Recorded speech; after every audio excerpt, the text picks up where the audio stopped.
देखो हमारा last topic हुआ था रिवर्स ऑस्मोसिस। देख लेते हैं हम एक बार वापस से रिवर्स ऑस्मोसिस क्या होता।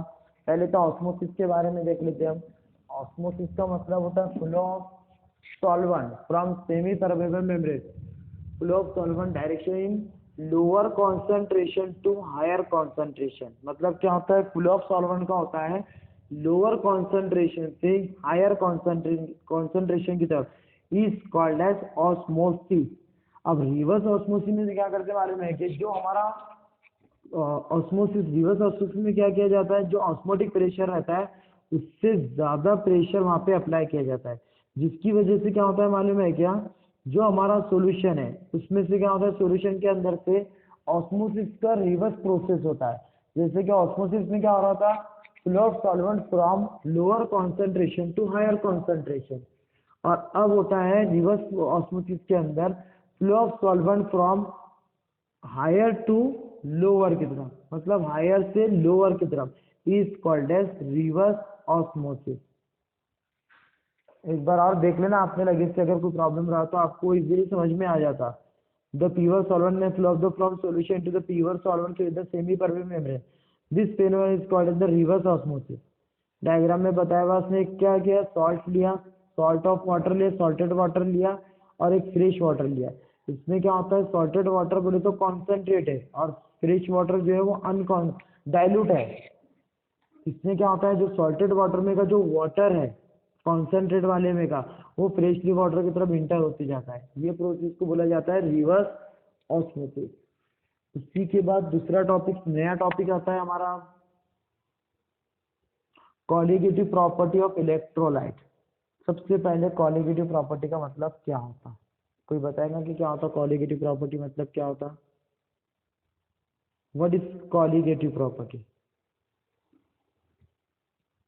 कॉलिगेटिव प्रॉपर्टी ऑफ इलेक्ट्रोलाइट का मतलब क्या होता?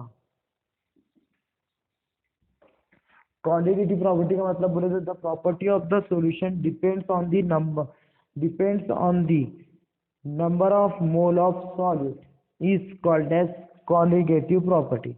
कॉलिगेटिव प्रॉपर्टी का मतलब क्या होता है, वो प्रॉपर्टी जो डिपेंड करती है number of mole of solid के, ना कि उसके साइज के ऊपर।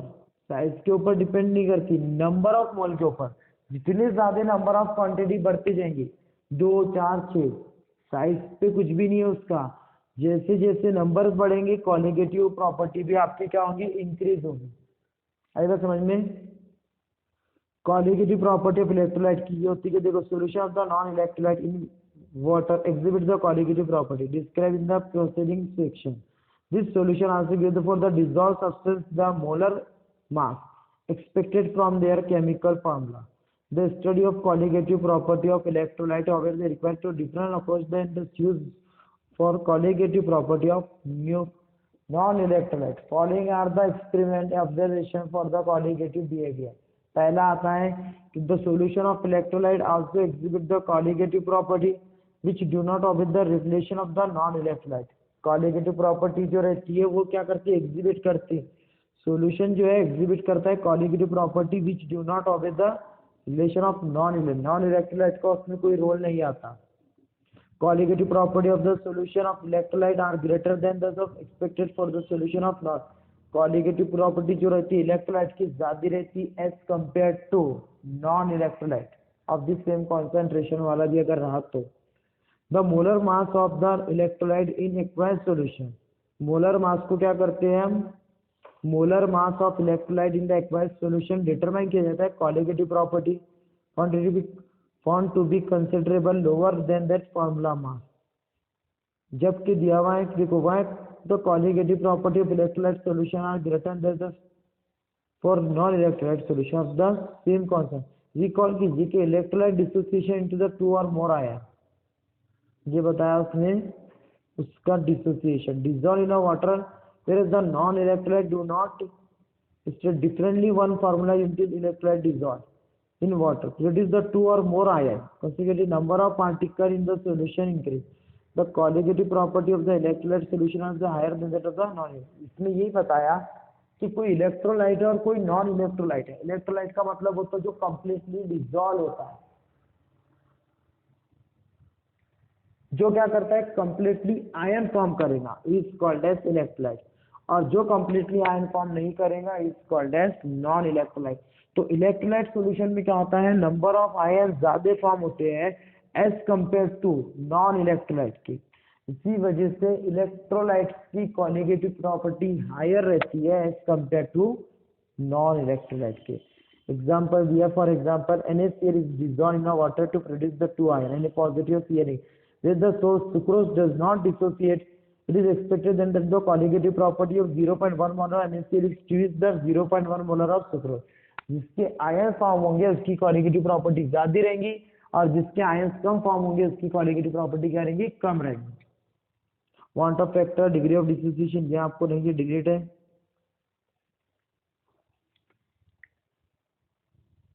बस मिनट हो गया यहाँ पे खत्म।